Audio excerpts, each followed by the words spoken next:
आइए आज की उपासना का हम शुरू करेंगे। मैं प्रभु का धन्यवाद देता हूँ आज की इस शुभ घड़ी समय के लिए, आज की उपासना का दिन में, आज की सेवकाई के दिन में प्रभु हमें इस वक्त को दिए हैं। इसलिए हम अपने आप को प्रभु का में समर्पण करेंगे, प्रार्थना करेंगे और आज की उपासना को शुरू करेंगे। कृपया जितने भी आप मेरे साथ में हैं, जो ऑनलाइन पर है और इस घड़ी यहाँ पर उपस्थित है, हम अपने आप को प्रभु का में समर्पण करेंगे, प्रार्थना करेंगे। कृपया आग बंद कर सिर झुकाएं और बड़ी दिनता के साथ हम प्रभु के चरणों में आइए प्रार्थना करें। Hallelujah, hallelujah, hallelujah. धन्यवाद, धन्यवाद, धन्यवाद, धन्यवाद, धन्यवाद प्रिय को ईश्वर पिता पुत्र पवित्र आत्मा। हम बड़े हृदय के साथ धन्यवाद देते खुदाबाद। बीते सप्ताह भर पिता हमारे साथ रहा, हमारे सुधीली आपकी कृपा, आपकी दया, आपकी अनुग्रह हमारे जीवन में पिता है, इसलिए मैं धन्यवाद देता हूँ। धन्यवाद देता हूँ प्रभु जी आज की इस घड़ी समय के लिए। प्रभु बड़ी आपकी इच्छा की योजना के अनुसार आज की उपासना में, आज की सेवकाई में, आज की आराधना में हम सबों के जीवन में पिता इस मौका को दिया, इसलिए मैं धन्यवाद देता हूँ। प्रिय को ईश्वर पिता पुत्र पवित्र आत्मा, फिर से पिता हमारे जीवन में आपका स्वागत करते हैं। आज की सेवकाई में, आज की आराधना में, आज की उपासना में प्रभु आज शुरू से लेकर आखिर तक आप हमारे साथ हैं। हम सबों के जीवन की तरह पिता आपका नाम पहुँचा उठाए, आपको महिमा मिलती है। प्रभु जी हमारे गुनाह का, हमारे पापों को मान लेते हैं। प्रभु हमने जो भी गुनाह की, जो पाप किया, निगलेक्ट किया, हम क्षमा करें और बड़ी पवित्रता के साथ हम इस्तेमाल करें। इस घड़ी जितने भी प्रभु ऑनलाइन में आपका सेवा दे रहे हैं, जितने भी भक्त लोग, जो सेवक, जो सेविकाएँ, प्रभु सबों का प्राप्त दायित्व। भारत देश में जितने भी कलीसिया, प्रभु सारा विश्व समुदाय कलीसिया को भी प्रभु आपका हाथ दे, प्रभु आपके दादृष्टि हम सबों के जीवन में होने पाए। प्रभु हमारे कलीसिया का आपका हाथ में देता हूँ। कलीसिया में जितने भी विश्वासी भाई में जहाँ कहीं भी पा जाते हैं, और इस घड़ी जो ऑनलाइन को आप उनके ऊपर पिता आपके दादृष्टि को बनाए, उनके ऊपर पिता आपकी आशीष ही आशीष। हाँ प्रभु जी आपने ऐसा किया।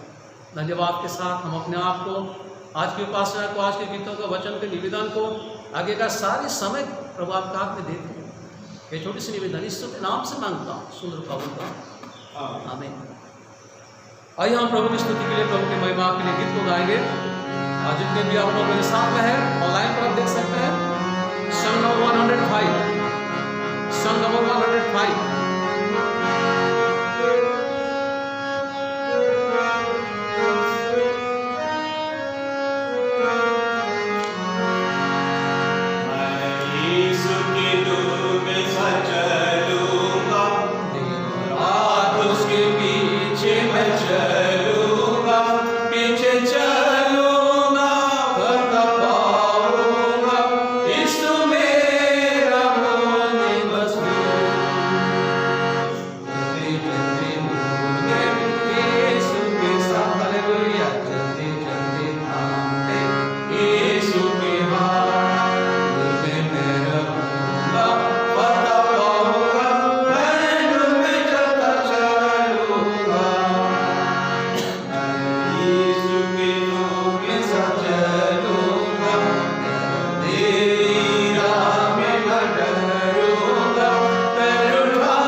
धन्यवाद। आज की संदेश का वचन का हम अध्ययन करेंगे। हमारा बीच में हमारे ग्रेसियन चर्च का डिकन साहब है और सम्मानीय पी लोचन जी, कृपया वो सामने आएंगे।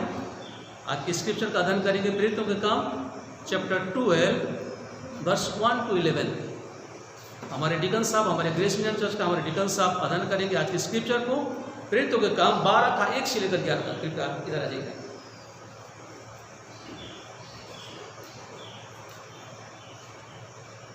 प्रेरितों के काम उसका 12 अध्याय 1 से लेकर के 11 तक। उस समय हेरोदेस राजा ने कलीसिया के कई व्यक्तियों को सताने के लिए उन पर हाथ डाले। उसने यूहन्ना के भाई याकूब को तलवार से मरवा डाला। जब उसने देखा कि यहूदी लोग इसे आनंदित होते हैं तो उसने पतरस को भी पकड़ लिया। वे दिन अख़मीरी रोटी के दिन थे। उसने उसे पकड़ के बंदीगृह में डाला और 4-4 सिपाहियों के 4 पहरों में रखा, इस विचार से कि फसह के बाद उसे लोगों के सामने लाए। बंदीगृह में पतरस बंद था, परंतु कलीसिया उसके लिए लौ लगाकर परमेश्वर से प्रार्थना कर रही थी। जब हेरोदेस उसे लोगों के सामने लाने को था, उसी रात पतरस तो जंजीरों से बंधा हुआ 2 सिपाहियों के बीच में सो रहा था और पहर में द्वार पर बंदीगृह की रखवाली कर रहे थे। तो देखो, प्रभु का एक स्वर्गदूत आ खड़ा हुआ और उस कोठरी में ज्योति चमकी और उसने पतरस की पसली पर हाथ मार के उसे जगाया और कहा, उठ, जल्दी उठ कर। और उसके हाथों से जंजीर खुलकर गिर पड़ी। तब स्वर्गदूत ने उसे कहा, कमर बांध और अपने जूते पहन ले। उसने वैसा ही किया। फिर उसने उससे कहा, अलग अपना वस्त्र पहनकर मेरे पीछे हो ले। वह निकलकर उसके पीछे हो लिया, परंतु यह न जानता था कि जो कुछ स्वर्गदूत कर रहा है वह सच है, वरन यह समझा कि मैं दर्शन देख रहा हूँ। तब वे पहले और दूसरे पहरे से निकलकर उस लोहे के फाटक पर पहुँचे जो नगर की ओर है। वह उनके लिए आप से आप खुल गया और वे निकलकर एक ही गली होकर गए और तुरंत ही स्वर्गदूत उसे छोड़कर चला गया। तब पतरस ने सचेत होकर कहा, अब मैंने सच जान लिया है कि प्रभु ने अपना स्वर्गदूत भेजकर मुझे हेरोदेस के हाथ से छुड़ा लिया और यहूदियों की सारी आशा तोड़ दी है। परमेश्वर अपने वचन के पढ़े जाने और सुने जाने पर अपनी आशीष को प्रकट करे। आमीन। धन्यवाद देता हूँ हमारे डिकन साहब के लिए जो हमें स्क्रिप्चर उन्होंने अध्ययन करके हमें सुनाया है। प्रभु आपको आशीष दे। आइए इस घड़ी 15 बार हम लोग एक गीत को हम सुनेंगे और मैं बोला हूँ पहले से, हम लोग सब मिल करके सेवा पसना नहीं कर पा रहे, ऑनलाइन पर है। जितने भी परिवार जो इस ऑनलाइन पर है या मुझे देख रहे हैं, कृपया अपना अपना जो कि ऑफरिंग को, दान को अपना घर में आप रखिएगा। आपके लिए मैं प्रार्थना करूँगा। और गीत के बाद बेटा अन्वेश कुमार है, मेरा बेटा है अन्वेश कुमार है, कृपया सामने आएंगे, गीत को प्रस्तुत करेंगे और हम लोग इसके बाद प्रार्थना में जाएंगे और प्रभु के वचन पर ध्यान लगाएं। Thank you.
थैंक यू, बहुत बहुत धन्यवाद बेटा अन्वेश कुमार के लिए, जो सुंदर गीतों के द्वारा में उन्होंने प्रोत्साहित किए हैं।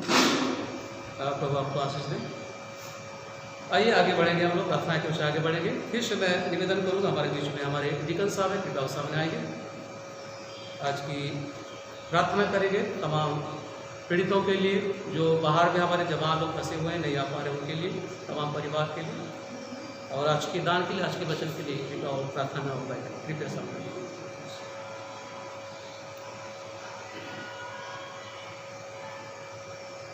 आइए हम अपने सरों को झुकाएं। Hallelujah, hallelujah, hallelujah.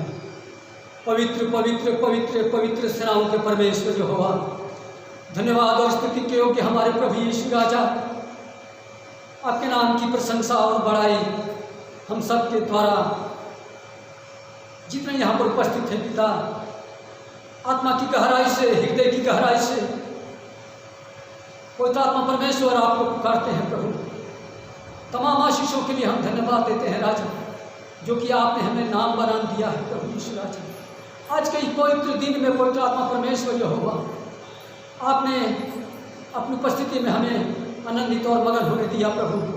हम आपके चरणों में पाए गए पिता, आपके भवन में पाए गए पिता, आपके चरणों में आते हुए पिता, उस पवित्रता के घेरे में हम आज पवित्र होने के लिए बुलाए गए हैं पवित्र आत्मा परमेश्वर। Thank you Lord, thank you पवित्र आत्मा परमेश्वर, आपकी सामर्थ, आपकी पवित्रता हम पर राज्य करने पाए, आपकी धार्मिकता का चादर, आपके धार्मिकता का वस्त्र हमारे मैले चित्रों को, कपड़ों को जो हमारे जीवन में कार्य करती है वो हटा देने पाए, और हमारे जीवन में आपकी पवित्रता कार्य करने पाए पवित्र आत्मा परमेश्वर यहोवा। आज की सुबह की बेला में पवित्र सेनाओं के परमेश्वर, पूरा विश्व और आपके लोग आपके चरणों में पाए जाते हैं पिता। वो यहाँ पर हो, चाहे वो घरों में हो, पवित्र आत्मा परमेश्वर जब आपके सामने में अपने आप को आपके हाथों में सौंपते हैं, पवित्र आत्मा परमेश्वर उनकी रक्षा कर, उनकी सहायता कर और अपनी उपस्थिति में बांधते पिता। पवित्र आत्मा परमेश्वर यहोवा, पवित्र सेनाओं के परमेश्वर यहोवा, जब अपने वचनों को आपके नाम में पिता, आपकी अगुवाई में, आपकी सामर्थ्य में आपके वचन को पढ़ते हैं पिता, तो सचमुच में वो आनंदित और मगन होने पाए और साथ साथ में वो सामर्थ्य बनने पाए पिता। हमारे कलीसिया के एक एक परिवारों को मैं अपने हाथों में सौंपता हूँ पिता। हर एक परिवार आशीषित होने पाए, हर एक की कमी घटियों को आप दूर करें पिता, हर एक की आवश्यकताओं को पूरा कर दे पवित्र आत्मा परमेश्वर यहोवा, हर एक की इच्छा को पूरी कर दे पिता। अगर हमारे बीच में कोई भाई बहन बीमार है, पवित्र आत्मा परमेश्वर यहोवा, आप उन्हें चंगाई दे प्रेमी परमेश्वर यहोवा। अपनी दया की दृष्टि, अपनी अनुग्रह की दृष्टि, पवित्र आत्मा की सामर्थ्य उनके ऊपर में आने दीजिए पिता, ताकि इस अंधकार के समय में पवित्र आत्मा परमेश्वर यहोवा, इस संकट के समय में पवित्र आत्मा परमेश्वर यहोवा, वो चंगाई को प्राप्त करने पाए, शांति को लेने पाए और पवित्र आत्मा की अगुवाई में वो आनंद को महसूस करने पाए। अपना समर्थ बड़ा हाथ उनके ऊपर में रख दे पिता। अपने परिवार, अपने कलीसिया के एक एक परिवारों को हाथ में सौंपते हुए अपने बाल बच्चों को अपने हाथों में सौंपते हैं पिता। चाहे वो लोग जहाँ कहीं भी पाए जाते हैं पिता, चाहे वो मूसाबनी में हो, चाहे भारतवर्ष के किसी क्षेत्र में हो, और चाहे वो विश्व के किसी क्षेत्र में क्यों न हो, हर एक को आशीष से भर दे पिता, हर एक को संकट से बचा पिता, उनकी इच्छाएं पूरी कर दे पिता, उनकी मनोकामना पूरी कर दे पिता, और उनके उद्देश्य के ऊपर में अपनी आशीष को उंडेल दे पिता। पवित्र आत्मा परमेश्वर यहोवा, जो बच्चे पढ़ाई में हैं पिता, उन्हें बुद्धि ज्ञान से भर दे पिता। जो बच्चे सर्विस के लिए अपने आप को आगे बढ़ा रहे हैं पिता, उन्हें सर्विस दे पवित्र आत्मा परमेश्वर यहोवा। जो बच्चे शादी के लिए तैयारी कर रहे हैं पिता, उनके जीवन के लिए जीवन साथी दे, पवित्र आत्मा की सामर्थ्य से ये पूरा होने पाए, पवित्र आत्मा की सामर्थ्य से ये सचमुच में ही पूरा हो जाए पिता, ताकि उनका जीवन धन्य होने पाए और उनका जीवन पवित्र होने पाए, उनका जीवन नमूना होने पाए और उनका जीवन आपकी अगुवाई में चलाया जाने पाए। मैं धन्यवाद देते हुए प्रार्थना करता हूँ खुदावन, जो भेंटें आपके नाम में सुपुर्द की गई है पवित्र आत्मा परमेश्वर यहोवा, चाहे यहाँ हो चाहे बाहर हो, पवित्र आत्मा परमेश्वर यहोवा, हर एक को अपनी आशीष से भर दे पिता, उनके भंडारों को भर दे पवित्र आत्मा परमेश्वर यहोवा। अपनी आत्मिक सामर्थ्य, पवित्र आत्मा की सामर्थ्य उनके ऊपर में आने दीजिए पिता, ताकि सचमुच में उनका भंडार आपके राज्य के विस्तार के लिए संपूर्णता से आशीष के योग्य ठहराया जाए पवित्र आत्मा परमेश्वर यहोवा। मैं धन्यवाद देते हुए प्रार्थना करता हूँ खुदावन, आज के वचन के लिए पवित्र आत्मा परमेश्वर यहोवा, आपका वचन हमारे लिए सचमुच में बहुत ही बहुमूल्यमान बनने पाए पिता। ओ पवित्र आत्मा परमेश्वर यहोवा, प्रभु परमेश्वर यहोवा, आपने अपने अपने वचन में कहा है, पवित्र सेनाओं के परमेश्वर यहोवा, यशायाह की पुस्तक उसका 43 अध्याय 1 से लेकर के 5 पदों को जब हम पढ़ते हैं पिता, आपने अपने समर्थ से हमें भरने के लिए आशीषित किया है पिता, हमें शक्ति दिया है, हमें बल दिया है, हमारी रक्षा करने के लिए अपने दृढ़ संकल्प को रखा है। और आपने कहा है अगर तू जल में जाए तो वो जल तुझे डुबा नहीं सकेगी, अगर तू आग में जाए उसकी लौ तुझे जला नहीं सकेगी। ओ पवित्र आत्मा परमेश्वर यहोवा, अपनी सामर्थ्य को हमारे इस भारतवर्ष देश पर अपने लोगों के ऊपर में आने दे पिता। ये कोरोना महामारी दुष्ट की शक्ति यीशु के नाम से, पवित्रता की सामर्थ्य से, यीशु की लहू की सामर्थ्य से हटा दी जाए और आपके लोग बचा लिए जाए। यीशु की लहू की सामर्थ्य से पवित्र सेनाओं के परमेश्वर यहोवा, इन अंत के समय में वो परखे तो जाएं लेकिन आप में बचा लिए जाएं। वो पवित्र आत्मा परमेश्वर यहोवा, उनको नदियां डुबा ना सके, उनको आग जला ना सके, ये महामारी उन्हें बुझा ना सके और ये महामारी उन्हें प्रभु यीशु की सामर्थ्य से बचा ले। पवित्र आत्मा परमेश्वर यहोवा, अपनी दया की दृष्टि, अपनी अनुग्रह की दृष्टि, अपनी कृपा और भलाई हर एक इस राष्ट्र के ऊपर में आने दे पिता। भारतवर्ष देश में अनेक आत्माएं बचाई जाएं, आत्माओं को परखने वाले परमेश्वर यहोवा, आत्मा को बचा, हमें जीवन दे पवित्र आत्मा परमेश्वर यहोवा, हमारी रक्षा कर। जैसे आपने अपने दास के होठों से बुलवाया है, यशायाह भजन संहिता उसका 46 अध्याय 1 पद में, पवित्र आत्मा परमेश्वर यहोवा, अपनी सामर्थ्य से पिता हमें अपनी शक्ति से पिता बचा और हर एक महामारियों से बचा पिता। भजन संहिता 91 अध्याय 11 पद, भजन संहिता 91 अध्याय 16 पद, पवित्र आत्मा की सामर्थ्य से पवित्र आत्मा परमेश्वर यहोवा, हर एक मनुष्य पवित्र आत्मा की सामर्थ्य से आपके दूतों की अगुवाई में पिता प्रभु यीशु राजा बचा लिए जाए। भजन संहिता 34 अध्याय 7 पद, हमारे ऊपर में फलवंत हो, आपके दूत हमारे ऊपर में छावनी के रूप में घेरे रहने पाए और यीशु का लहू हमारे माथे पर लगा दिया जाए ताकि हर एक दुष्ट की शक्ति दूर होने पाए। पवित्र आत्मा परमेश्वर हम पर दया कीजिए। फिर से मैं धन्यवाद देता हूँ प्रभु आज के आपकी उपस्थिति के लिए पिता। प्रेमी परमेश्वर, अपने दास की रखवाली कर, उनके होठों की रखवाली कर। वचन तो आपका है जो हमारे लिए एक अमृत के समान है और वचन की सामर्थ्य में पिता जब आपके दास हमारे बीच में बोते हैं तो सचमुच में हम फलवंत होने पाए और ये हमारे लिए सौभाग्य की बात होने पाए कि हम आज जीवित हैं और उस वचन को सुन रहे हैं पिता। जहाँ जहाँ आज आपके नाम का वचन का प्रचार किया जाता है, यीशु की सामर्थ्य वहाँ पर आने पाए, आश्चर्य कर्म होने पाए, आश्चर्य शक्ति वहाँ पर उपस्थित होने पाए और सचमुच में जैसे आपने अपने वचन में कहा है इब्रानियों 1 और उसके 7 और 14 पद में पिता आपने कहा है वहाँ पर कि मेरे दूत मेरी सहायता, तेरी सहायता करने के लिए वचन के माध्यम से तत्पर रहते हैं, तैयार रहते हैं और तेरी सहायता करेंगे। आज हमारी सहायता कर पिता। ओ प्रभु यीशु राजा, हमारा विश्वास अडिग है, हमारा विश्वास हमेशा अडिग बना रहने पाए और जब तक हम आपके बोध में न जाएं हम सचमुच में आपकी उपस्थिति में आशीषित होने पाए पिता। मेरे शोकित परिवार पर आपकी आशीष हो पिता। मेरा बड़ा भाई आपकी अगुवाई में आपके गोद में पाया गया, पवित्र आत्मा की सामर्थ उस परिवार पर आशीषित होने पाए और शांति की आशीष आने पाए। दया की दृष्टि, अनुग्रह की दृष्टि और आपकी सामर्थ्य की शक्ति हम सब पर युगानुयुग तक बने रहने पाए। ये धन्यवाद के साथ ये प्रार्थना हमारे उद्धारकर्ता प्रभु यीशु के नाम होकर के मांगते हैं, सुनिए और ग्रहण कीजिए।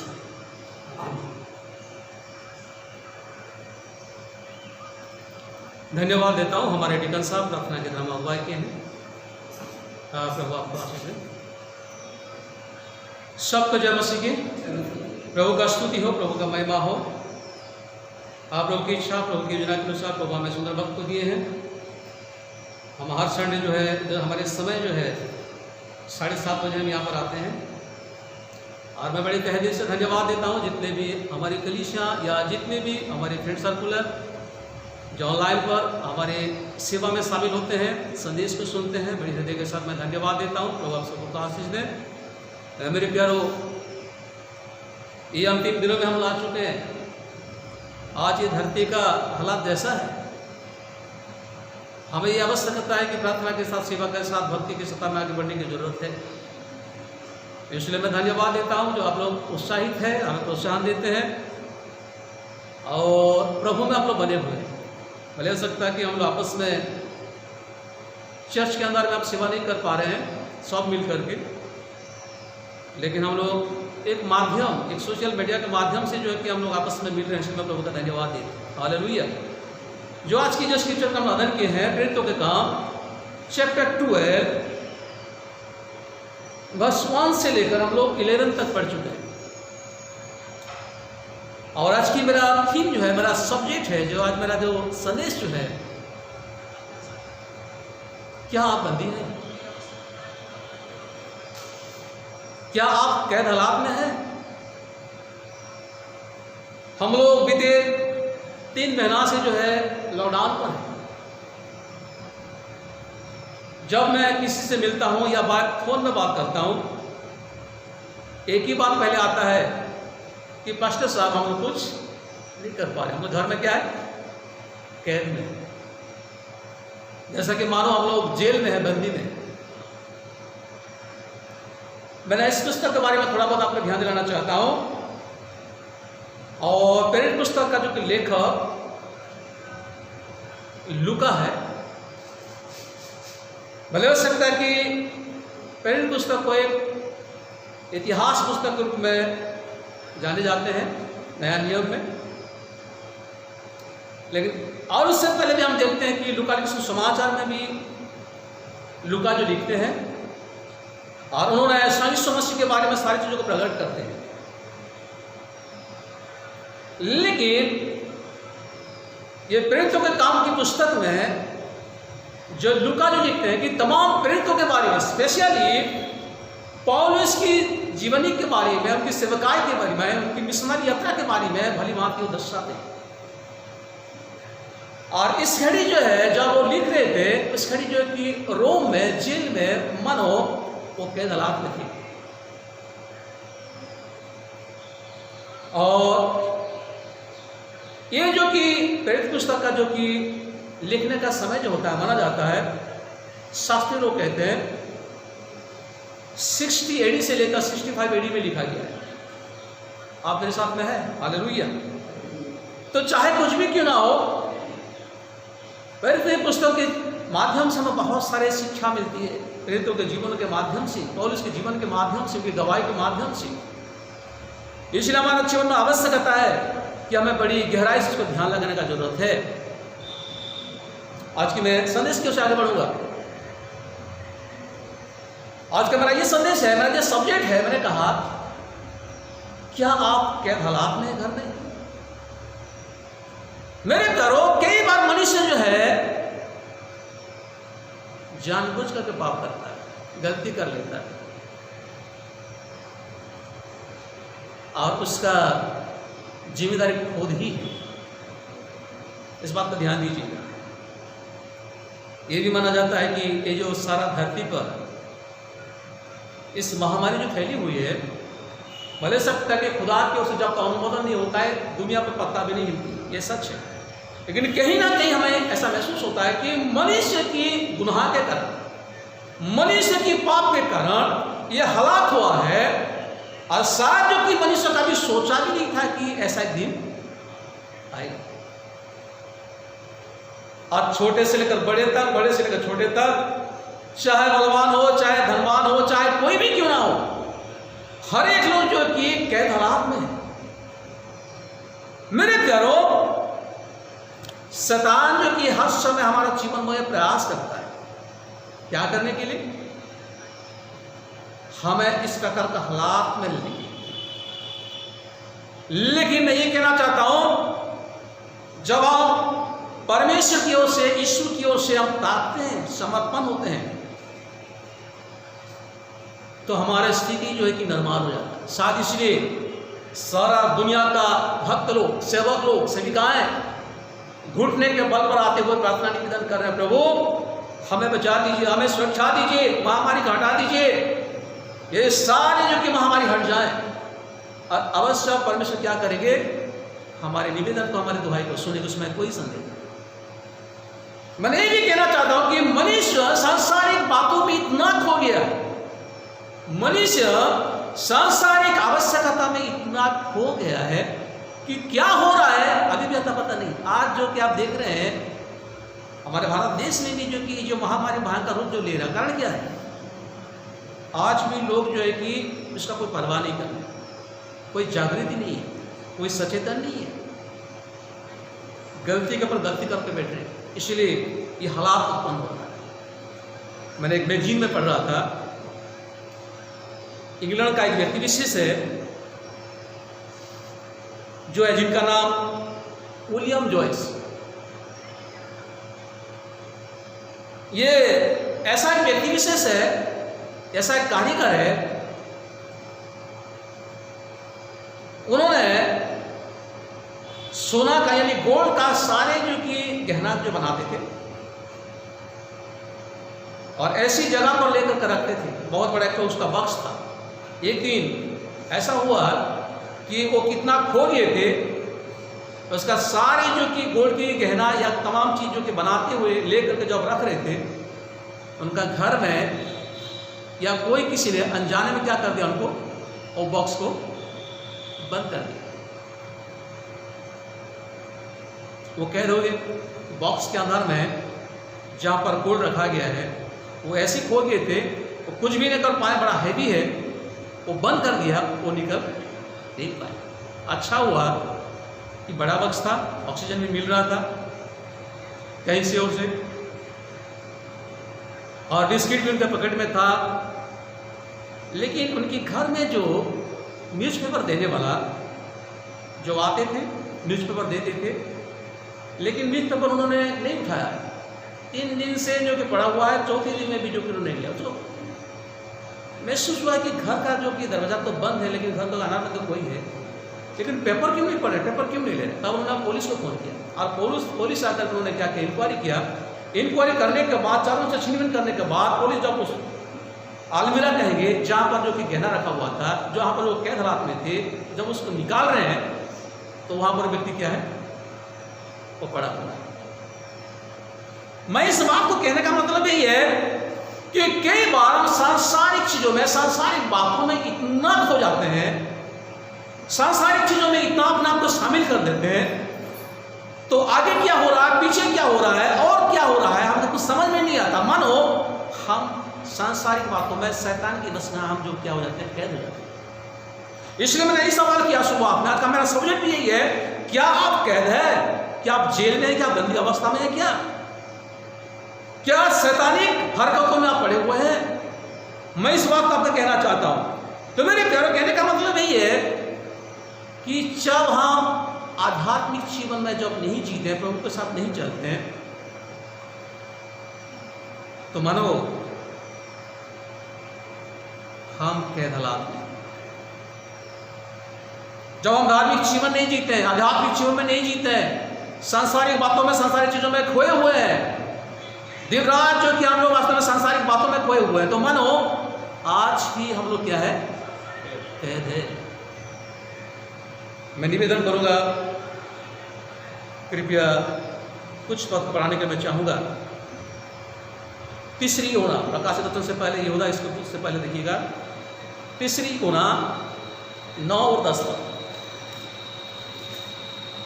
तीसरी योना 9 और 10 पद, कृपया ऊंची आवाज में पढ़ेंगे। मैंने कलीसिया को कुछ लिखा था, आवाज में नीचे आ जाना पड़ेगा, तो आवाज नहीं है। पढ़िए, अब निकाले तो पढ़िए कृपया, आप पास में बैठिएगा चेयर पे। मैंने कलीसिया को कुछ लिखा था, पर दियुत्रियुफेस जो उनमें बड़ा बनना चाहता है, हमें ग्रहण नहीं करता। इसलिए जब मैं आऊंगा तो उसके कामों की जो वह कर रहा है सुधि दिलाऊंगा, कि वह हमारे विषय में बुरी बुरी बातें बकता है और इस पर भी संतोष ना करके आप ही भाइयों को ग्रहण नहीं करता और उन्हें जो ग्रहण करना चाहते हैं मना करता है और कलीसिया से निकाल देता है। धन्यवाद। ये जो व्यक्ति के बारे में यूहन्ना इस बात को दर्शाते हैं, ऐसा एक व्यक्ति विशेष जो है ऐसा बंधन में पड़ा हुआ था, मानो उनका ये ही था, मुझे सबसे बड़ा होना है, मुझे सब कुछ प्राप्त कर लेना है, मुझे आगे बढ़ना है। तो कई बार हम लोग के मन में ये सांसारिक बातों में ऐसा मन में ठान लेते हैं कि कुछ अपनाने के लिए हम लोग जो वास्तव में कुछ भी गड़बड़ कर लेते हैं और प्रभु के उससे हमारे ध्यान नहीं होता है। तो क्या कैद नहीं है क्या? सांसारिक बातों की द्वारा अपने आप को खो देना, सांसारिक चीजों को अपनाना, यह मन और आज की मेरा इस संदेश में आप लोग कैद है। इसलिए यहां से हमें निकलना है, यहां से हमें छुटकारा पाना है। मेरे घर में इस बात को कहना चाहता हूं, परमेश्वर से महान कोई है ही नहीं। अगर ओल्ड टेस्टामेंट में देखते हैं, पुरातन नियम में अगर हम देखते हैं, राजा निम्रोद के जीवन के बारे में तो जानते हैं आप। उनका जो सोच था, उनका जो ख्वाहिश थी, वो तो अपने आप को सोच रहा था कि मैं सबसे बड़ा क्या हूं, महान। ये दुनिया का, ये ईश्वर का, ये त्रिभुवन का मालिक मैं हूं, ऐसा सोच रहा था उन्होंने। उनकी सारे कार्यों को, उनके जीवन के बारे में भली भांति जानते हैं, लेकिन क्या हुआ जानते हैं ना आप लोग। मेरा ये कहना चाहता हूं कि वास्तव में ये व्यक्ति विशेष, निम्रोद है व्यक्ति विशेष जो है कि श्रेष्ठ होने का, बड़ा होने का, महान होने का, ईश्वर जैसा होने का उनके जीवन में क्या था, बंधन था। इसलिए मैंने शुरुआत से ही सवाल कर रहा हूं, आप कौन सी बंधन में है? आपको किस तरह का कद में आप है? ये बात तो भली भांति ध्यान देने का जरूरत है। इसलिए नीति वचन में लिखा गया सुंदर बातें, 27:2, नीति वचन की पुस्तक 27:2 को पढ़ेंगे कृपया। तेरी प्रशंसा और लोग करे तो करे, परंतु तू आप ना करना। दूसरा तुझे सराहे तो सराहे, परंतु तू अपनी सराहना ना करना। कई बार आज मनुष्य के जीवन में खुद अपने आप को प्रशंसा करता है, मैं ये करता हूं, मेरा द्वारा यही है, मैं वही हूं, मैं सब कुछ कर सकता हूं। वो बात नहीं है।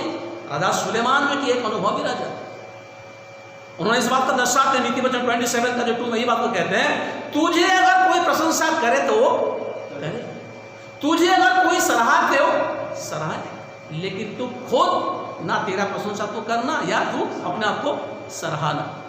आप मेरे साथ में है, हालेलुया। मेरे प्यारो, इस सारे जो की बातों के माध्यम से मानो हम बड़े होने का, महान होने का एक ठो बंधन रूपी बंधन में हम हैं। इसलिए मैं यही कहना चाहता हूं, इस तरह का सारे बंधन से हमें क्या होना है, मुक्त होना है, हमें स्वतंत्र होना है। हमारा जीवन में हमारे ईश्वर, हमारे प्रभु, हमारे त्रिएक ईश्वर ही सब कुछ है। इतना हमें गहराई से इस बात को हमें ध्यान देने का जरूरत है। लेकिन आज के दिनों में हम देखते हैं लोग जो है कि खुद का प्रशंसा, खुद का परिवार की प्रशंसा, अपने आप का प्रशंसा, यही हो रहा है। मानो जैसा लगता है कि हमने ही सब कुछ किया है, दुनिया में कोई नहीं है। हम तो जो कि स्वयं यीशु मसीह के साथ प्रभु को भी जो क्या कर लेते हैं, अब अवॉइड कर लेते हैं खुद को जो प्रशंसा के कारण। नहीं, आप सोचिए निम्रोद का लाभ क्या हुआ। जिन्होंने भी बाइबल में देखते हैं कि जिन्होंने भी अपने आप को जो कि प्रशंसा किया, अपने आप को जो महान समझा, उन्होंने ज्यादा दिन टीक नहीं पाया। इसलिए मनुष्य के जीवन में सबसे बड़ी जो कि एक ब्लेसिंग पाने का कारण यही है, एक छुटकारा पाने का कारण यही है कि मनुष्य जब प्रभु को सबसे बड़ी महान समझता है और यीशु मसीह की शिक्षा के आधार पर खुद से दूसरों को ज्यादा सम्मान इज्जत देता है, वही व्यक्ति आशीषित होता है। इसलिए मैं इस बात को कहना चाहता हूं, राजा दाऊद का बेटा अबशालोम, राजा दाऊद का बेटा अबशालोम के जीवन के बारे में ध्यान दीजिएगा। वो जो कि मन में सोचने लगा, उनका जो कि कूटनीति शुरू हो गया, मेरा बाप दाऊद को मैं मरवा डालूंगा और इस्राएल के सिंहासन में मैं क्या करूंगा, राज्य करूंगा। ये क्या राजा का पद पाने का एक कैद नहीं है क्या? अरे खुद का बाप राजा है, खुद अपना बाप राजा है, वो कर सकते हैं, बड़ा भक्त भी है, सेवक है, लेकिन उन्होंने गलत संगति में आते हुए मन में ठान लिया इस्राएल का राजगद्दी में मुझे देखना है। आज ये हालात है, आज हमारे भारत देश का भी हालात ऐसा है, कलीसिया का भी हालात कई बार ऐसा होता है। भले सकता है कि हमारी कलीसिया बहुत अच्छा है, लेकिन बहुत सारे कलीसिया का भी हालात ऐसा है, खुद को जो क्या हमें प्रतिष्ठा बनाने के लिए प्रतिष्ठा पाने के लिए, महान गिराने के लिए हम जो इतना गड़बड़ कर लेते हैं जो सोच से बाहर है। हम किसी को कोई समझते नहीं है, खुदा को भी जान दरकिनार कर देते हैं, साइड कर देते हैं। नहीं मेरे प्यार, इस बात पर ध्यान दीजिएगा। अबशालोम का हालत क्या हुआ? बाप बाप होता है, बेटा बेटा होता है ना, सेवक सेवक होता है, विश्वासी विश्वासी नहीं होते हैं ना। आप मेरे साथ में है? मैं ये कहना चाहता हूं कि इस बात पर हमें ध्यान देने का जरूरत है कि परमेश्वर में क्या चाहते हैं। ये सांसारिक मोहमाया में, सांसारिक जो की बातों में जो पड़ गया वो जीते जी मर गया। इसीलिए अबशालोम के जीवन के बारे में ध्यान दीजिएगा, उनका मृत्यु किस तरह का हुआ है। भले सकते राजा दाऊद उसके लिए कई दिन तक उन्होंने विलाप किए, उनका जो कि आंख से आंसू बंद नहीं हो रहा था, और बहुत जो कि दुखी हो गए, काफी उनको तकलीफ महसूस हुआ। लेकिन राजा दाऊद कभी भी हाथ नहीं उठा अपना बेटे के ऊपर, ये खुदा की ओर से हुआ। इसलिए मेरी आज मैं ये कहना चाहता हूं, आज हम कौन सी बंधन में है जो प्रभु का दरकिनार कर देते हैं, जो प्रभु का हम छोड़ देते हैं, जो प्रभु का हम मानते नहीं, हम मनमाने जीने के लिए कोशिश करते हैं। हमारा यही सोच है यीशु ने हमें छुटकारा दे दिया, मुक्ति दे दिया, हम लोग फ्रीडम हो चुके हैं, हम कुछ भी कर सकते हैं। नहीं मेरे प्यार, ये गलत बात। हमारा जीवन में, हमारा यीशु मसीह में चाहते हैं कि हम अनुशासित जीवन बिताएं, क्योंकि मनुष्य के जीवन में यह बुरी संगति जो क्या कर देता है, मानव में कैद कर देता है। कैद नहीं हुआ था क्या? उड़ाव पुत्र के जीवन के बारे में, प्रतिघात सोन के बारे में ध्यान दीजिएगा ना। बुरी संगति इसको जीवन को क्या कर दिया? मानो चुरमार कर दिया, वो गिर गया, अपना जो कि जगह छोड़ दिया, प्लेस को छोड़ दिया, बाप माँ को जो कि इन्होंने छोड़ने लगा, अपना जो कि लोगों को छोड़ दिया। मनुष्य समाज में रहना चाहिए, वो भी नहीं हो पाया। स्वर्ग के साथ रहा, कितना दिन तक जो पैसा लेकर के खाएगा? गलत संगति का जो कि फ्रेंड लोग कब तक रहेंगे? जो पैसा खत्म हो गया, फ्रेंड लोग क्या करते हैं? उनको छोड़ दिया। ऐसा हालात में आ गया, स्वर्ग के साथ रहने लगा। आज स्वर्ग जो चीज खाते थे वो खुद खाता था। अच्छा हुआ कि वहां से निकलने की कोशिश की, असफलता प्राप्त। मैं ये कहना चाहता हूं कि हमारा जीवन में हमें जो कि महसूस होना चाहिए कि मैं किस हालात में, क्या मैं कैद में हूँ?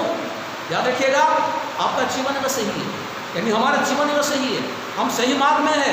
अगर हम प्रभु में है, मैं तो ये कहना चाहता हूँ प्रभु हमें बचाएगा, प्रभु हमें छुड़ाएगा, प्रभु हमारे जीवन में वो लिप देंगे। स्वयं यीशु मसीह का चेला जिन्होंने विश्वासघात किया था, अब जानते हैं ना वो कैसा कैद में था? लालच रूपी कैद में था। भले सकता है कि सारे चीजों का ट्रेजर था, उन्होंने खजांची था, लेकिन बात यह ध्यान दीजिएगा, वो इस हालात था, इस सांसारिक हालात में, इस पैसा के कारण जो कि यीशु मसीह के लिए त्याग दिया, छोड़ दिया, थोड़ी सी रुपया में क्या कर दिया? यीशु मसीह को गिरफ्तार कर। शैतान ने उनको ऐसा कब्जा कर लिया, वो ऐसा जो कि कैद में आ गया, ऐसा जेल में आ गया, ऐसा बंधन में आ गया, वहां से निकलना उसके लिए संभव नहीं हुआ। वहां से उन्होंने निकलना संभव नहीं हुआ। मेरा यही सवाल है कि आप कौन सी बंधन में है? निकलना होगा। आज हम घर में लॉकडाउन पर है तो मत सोचिएगा कि हम लोग बंधन में है। ये प्रभु ने मौका दिया है कि हमारे गुनाह को कबूल करने के लिए, पापों को मानने के लिए, प्रार्थना करने के लिए, सेवकाई में और गहराई से जाने के लिए और विश्वास योग्य बनने के लिए, आप प्रभु के पर शरण लेते हुए भरोसा करने के लिए। इसलिए हम कैद नहीं है, हम लोग स्वतंत्र है। लेकिन कई बार हमारे एक्टिविटी हमें क्या कर लेता है? हमारे जीवन को कैद बना देता है, हमारा सोच को कैद कर लेता है, हमारा जो कि सारे विचार वो कैद कर लेता है, जो हम प्रभु से हट जाते हैं, प्रभु से अलग हो जाते हैं। हमारे प्रभु, हमारे यीशु मसीह हमें वो चाहते हैं कि हम सही माने। मुझे बड़ा अच्छा लगता है राजा सुलेमान के जीवन के बारे में ध्यान लगाने की। नीति वचन चैप्टर 30 7 से लेकर 9 तक पढ़ेंगे। उनका ख्वाहिश क्या थी? सुनिए, राजा सुलेमान अपना जीवन काल में उनकी ख्वाहिश क्या थी? फिर क्या पढ़ेंगे? मैंने तुझसे 2 बार मांगे हैं, इसलिए मेरे मरने से पहले उन्हें मुझे देने से मुंह ना मोड़। अर्थात व्यर्थ और झूठी बात मुझसे दूर रख। मुझे ना तो निर्धन कर और ना धनी बना। प्रतिदिन की रोटी मुझे खिलाया कर। ऐसा ना हो कि जब मेरा पेट भर जाए तब मैं इनकार करके कहूँ कि यहोवा कौन है, या अपना भाग खोकर चोरी करूँ और अपने परमेश्वर का नाम अनुचित रीति से लूँ। धन्यवाद। यहाँ राजा सुलेमान प्रभु से दुहाई दे रहे हैं। उन्होंने कहते हैं कि इसलिए मेरे मरने से पहले उन्हें मुझे देने से मुंह न मोड़। 2 बार वरदान मांगे उन्होंने, अर्थात व्यर्थ और झूठी बात मुझसे दूर रहो। अर्थात व्यर्थ और झूठी बात से मुझे क्या कर दे? दूर कर दे। पहली बात, और मुझे न तो निर्धन कर और न धनी बना। ये कौन से कैद में थे? कैद में थे क्या? इसको कहते हैं कि स्पिरिचुअल डेवलपमेंट। मिल सकता है कि राजा सुलेमान का अंतिम स्थिति वचन में कुछ हमें व्याख्या करता है, और ये भी हम नहीं जानते हैं कि प्रभु उनको कहाँ लेके जाएंगे, लेकिन इतना जब जानते हैं उनकी सोच को, उनके विचार को, उनकी ख्वाहिश को बड़ा अच्छा लगता है। हमें फॉलो करने की जरूरत है, मानने की जरूरत है। उन्होंने 2 वरदान मांगा, ये वक्त बात व्यर्थ से झूठ बातों से मुझे क्या कर दे? अलग। और प्रभु दूसरी वरदान जो है, मुझे धनवान भी बना नहीं और निर्धन भी बना। और धनवान बना देगा तो मैं आपको भूल जाऊंगा। अगर आप मुझे निधन कर देगा तो मैं भूख में रहूंगा, तो आपको स्मरण नहीं कर पाऊंगा। क्या ख्वाहिश, क्या सोच, क्या विचार करना। ये वरदान क्या है? ये 2 वरदान के बदले परमेश्वर के जीवन में कितना वरदान दिया है जो कि वर्णन से भी बाहर। ना उस जमाने में उसके तुल्य कोई था, ना आज के जमाने में उसके तुल्य कोई हो सकता है। धन से लेकर, ज्ञान से लेकर, पद से लेकर तमाम बातों में प्रभु से इतना आशीषों से बात। यरूशलेम में इस्राएल की राजगद्दी में 40 साल तक शांति की वातावरण रहा उसकी राज्य के काल। ऐसा ख्वाहिश रखी। ये वर्णन नहीं है, ये प्रभु के लिए क्या है कि अपने आप को समर्पण है। ये आत्मिक जीवन में हमारे डेवलपमेंट है, हमारे प्रोग्रेस है, ये उन्नति को से ले जाता है। इसलिए मैं ये कहना चाहता हूँ कि हमारा जीवन में हमें यही सोच होना चाहिए, यही विचार होना चाहिए मेरे प्यार। लेकिन कई बार हमारे जीवन यही नहीं होता है। इसलिए गलातियों में कौन सी बात लिखते हैं 5 का 1 पद पढ़िए कृपया। गलातियों की पत्री चैप्टर 5 वर्स 1। मसीह ने स्वतंत्रता के लिए हमें स्वतंत्र किया है, अतः इसी में स्थिर रहो और दासत्व के जुए में फिर से ना जुटो। धन्यवाद। मैंने शुरुआत में कहा ना, बहुत सारे विश्वासी भाई बहन मुझसे फोन में बातें करते हैं। जब मैं पूछता हूँ आप कैसे हैं, एक ही आता है, पास्टर साहब हम तो जेल में, हम तो कैद में। बहुत सारे विश्वासी भाई बहन मुझसे फोन में बात करते हैं। जब आपस में बात करते हैं हम लोग, मैं पूछता हूँ आप लोग कैसे हैं। एक ही उनका ही कहना है, हम लोग कह रहे हैं नहीं, ऑलरेडी हम फ्रीडम हो चुके हैं। हमारा देश का हालात हमें ऐसा कर दिया, हम खुद तो हमारा हालात ऐसा नहीं किया। भले सकता है कि ये जो हालात हुआ ये मनुष्य के ओर से हुआ, मनुष्य के गलती करना, पाप के कारण हुआ, ये तो उसमें कोई संदेह नहीं है। लेकिन यही कहना चाहता हूँ, यहाँ पौलुस गलातिया मंडली के सुनने बातें लिखते हैं, मसीह ने हमारे जीवन में क्या कर दिया है? फ्रीडम कर दिया है, स्वतंत्र कर दिया है। इसलिए 2 बार आप लोग कैद में ना जाए। आज के संदेश का आधार पर नहीं कहना चाहता, 2 बार हम लोग क्या ना करें? कैद में ना जाए। मुझे तो बड़ा मुश्किल लगता है जब इसराइल के बारे में मैं जो सोचता हूँ, इसराइल के बारे में जब मैं कलीसिया में आपके बीच में मैं ध्यान लगाता हूँ, मैं मुसीबत में पड़ जाता हूँ। ये इसराइल के लोग जब मिस्र में थे, इजिप्ट में थे, उनका हालात बहुत बुरा हुआ था, वो बहुत गंभीर हालात में थे। उन लोग काफी जो कि तकलीफ में थे, दिन रात मन गड्ढे के समान जी रहे थे। लेकिन इन लोगों का जो कि ताड़ना पीड़ा इतना हो गया, इतना टर्चर हो गया, रोना भी रखना शुरू हो गया। प्रभु से दुआई दी, प्रभु हमें बचा, हमें बचा, हमारे बचा। और हमारी इसराइल का परमेश्वर ऐसा परमेश्वर, हमारा प्रभु ऐसा प्रभु है, जब हम बिलखते हैं, रोते हैं, जब हम विलाप करते हैं, हमारे आंसू को हमारे खुदा कभी देख नहीं पाते। बचाया उन लोगों को, शुरुआत में देखते लाल समुद्र में उनको पार करा दिया, तमाम विपत्ति आई, उस विपत्ति से भी वो पार हो गए। आने के समय हम देखते हैं उनके जीवन में एक ख्वाहिश हो गई, अरे हम तो मिस्र में चाहे हो सकता है कि हम संकट में थे, क्लेश में थे, काफ़ी ताड़ना हो रहा था, लेकिन हमें तो अच्छा भोजन मिल रहा था, हमें रसूल मिल रहा था, प्याज मिल रहा था, अच्छा जो कि हमें खाने पीने का जो रुचि हमें मिल रहा था। नहीं नहीं नहीं नहीं, वहाँ जाना नहीं, चलो हम वापस जाए। हालेलुया।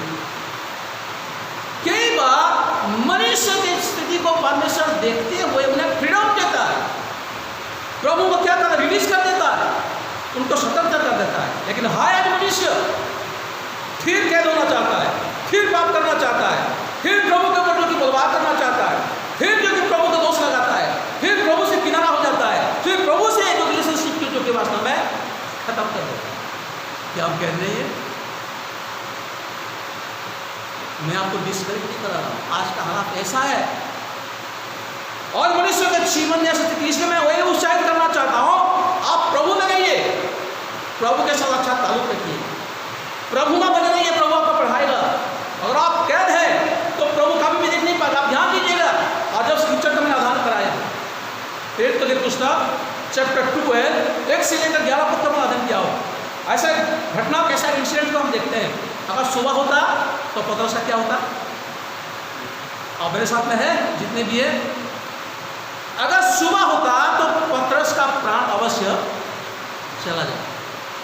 लेकिन इस दिनों का कलीसिया बाकी भी मैं बड़ी हृदय से धन्यवाद देता हूँ। पतरस ऐसा एक सेवक है, ऐसा एक समर्पित व्यक्ति था, ऐसा एक महान व्यक्ति था, ऐसा है जो कि प्रभु के साथ इतना अच्छा ताल्लुक था। और कलीसिया भी जो है उनके लिए क्या कर रहे थे, बड़े प्रेम और भयभक्ति के साथ उनके लिए दुहाई दे रहे। ये भी लिखा गया, लो लगाकर कलीसिया प्रार्थना कर रही थी। स्वयं जो कि स्वर्गदूत और खुद जाते हैं और पतरस को क्या करते हो, हाथ मारते हैं, उसको जगाते हैं। पहलवान दोनों तरफ है, जंजीर में जकड़ा हुआ है, वो हिल नहीं सकता ऐसा हालात में। और ये सारे जो उद्धार करने का जो प्रोसेस जो है, पतरस वो मन में सोचते थे मैं क्या कर रहा हूँ, दर्शन देख रहा हूँ, लेकिन दर्शन नहीं था, वो क्या था, हकीकत था। और मेरे साथ में है ये जो क्या देखते हैं कि पतरस जो है वो सोच रहा था मैं दर्शन देख रहा हूँ, मैं दर्शन देख रहा हूँ, लेकिन दर्शन नहीं था, स्वयं जो है कि परमेश्वर का शब्द जाते हुए उसको उठा करके लिखा। हालेलुया। आप जिस हालात में भी क्यों ना हो, अगर आपके जीवन में कमी घटी है तो मानो आप कमी घटी की कैद में है, आप पीड़ित अवस्था में है, आप बीमार में है, तो मानो आप बीमार का जो कि कैद में है। मैं ये भी कहना चाहता हूं आपका स्थिति काफी गंभीर है, आपका सिचुएशन जो काफी खराब है, आप फेल हो रहे हैं, आपका प्रोग्रेस नहीं है, तो मानो आप जो कि ऐसा महसूस हो रहा है कि आप कैद है। लेकिन इस बात को ध्यान दीजिएगा, वही खुदा, वही परमेश्वर, वही यीशु मसीह अगर पतरस को उठा सकते, रिलीज कर सकते, क्या हम नहीं करेंगे? क्या वो हमें भी रिलीज करेंगे? इस बात का ध्यान दीजिएगा, वो हमें भी क्या करेंगे, वो हमें रिलीज करेंगे। इस बात का ध्यान दीजिएगा, क्योंकि हमारा परमेश्वर हमारे प्रति उसके ध्यान है, हमारे खुदा हमारे प्रति जो उसकी नजर है, वो कभी हमें छोड़ते नहीं, कभी त्यागते नहीं। उन्होंने वादा किया मैं जीवन का आखिर तुम्हारे साथ हूं। चलिए कि कहा ना स्वामी यीशु मसीह, मैंने जीत लिया हूं, मैंने प्राप्त कर लिया हूं, मेरे अंदर में सब है, तुम जाओ प्रचार करो। आज देखो मैं जीवन, तुम्हारा जीवन का आखिर तक तुम्हारे साथ, तो कभी हम छोड़ता नहीं। आखिरी पद पर खत्म करेंगे, फिर क्या पढ़ेंगे। पहले भजन संहिता पढ़िए, भजन संहिता 109 वर्ष 31। भजन संहिता 109 वर्ष 31। क्योंकि वह दरिद्र की दाहिनी ओर खड़ा रहेगा कि उसको प्राण दंड दिलाने वालों से बचाए। वो दरिद्र, वो कंगालों की दाहिनी ओर क्या रहेगा? खड़ा रहेगा, ताकि वो क्या करे? उसको प्राण दंड से बचाए। आप मत सोचिएगी कि हमारे हालत बुरा है, हम कैद में, हम बंधन में, हमारी स्थिति सही नहीं है, शायद हमारे और समय नहीं है, ऐसा मत सोचिएगा। वो सबों के ऊपर गदा दृष्टि है जो उनको पुकारते दिन रात। अगर प्राण दंड भी अगर हमारे जीवन में आ जाता है ना, बचाने वाला वही है। पतरस को बचा सकता है, चेले को बचा सकता है, परमेश्वर चुने हुए को बचा सकता है, तमाम मरे हुए को बचा सकता है, जो कि तमाम जो गिरे हुए को अगर खड़ा कर सकता है, मदद कर सकता है, तो हमारा नहीं करेगा क्या? हमारा परमेश्वर की अक्सर कोई चेंजिंग नहीं है, वो परिवर्तन नहीं है, वो अपरिवर्तनीय परमेश्वर। जब भी उसको हम पुकारते हैं वो हमारे क्या करता है? साथ देता है। इसलिए ये आखिरी पद होगा, ये आखिरी पद होगा यूहन्ना के सुसमाचार चैप्टर 8 और 36 को पढ़ेंगे।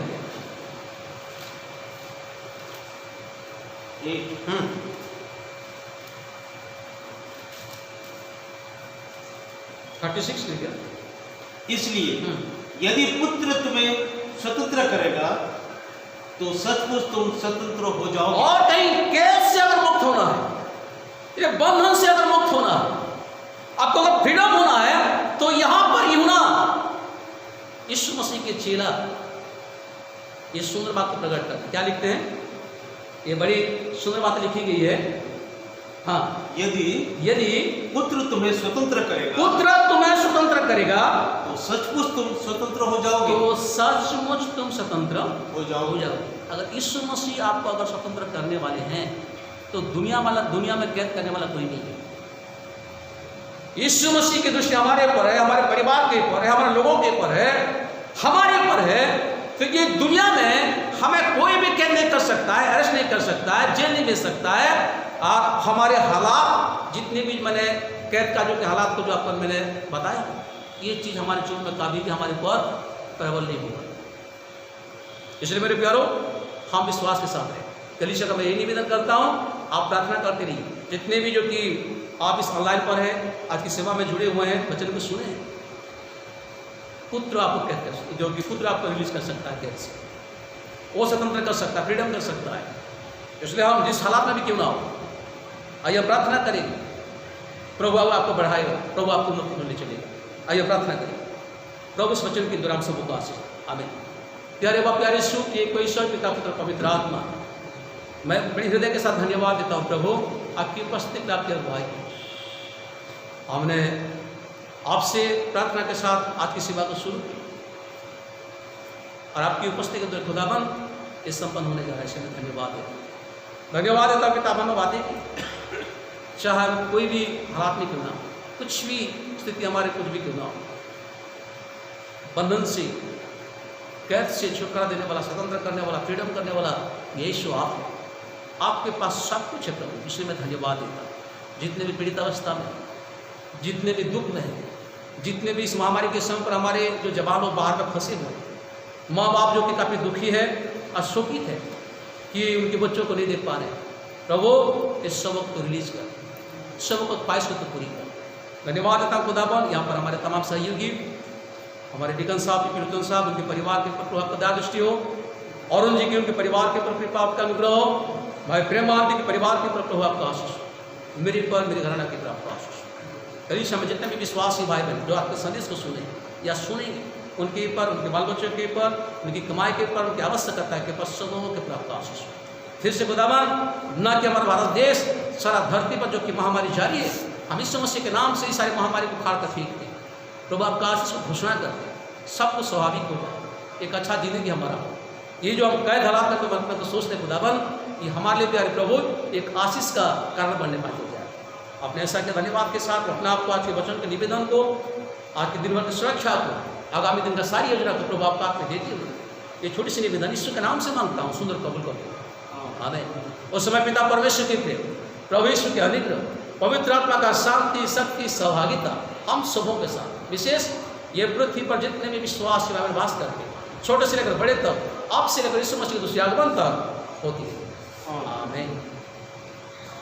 सबको जय मसीह। Thank you, God bless you. Thank you.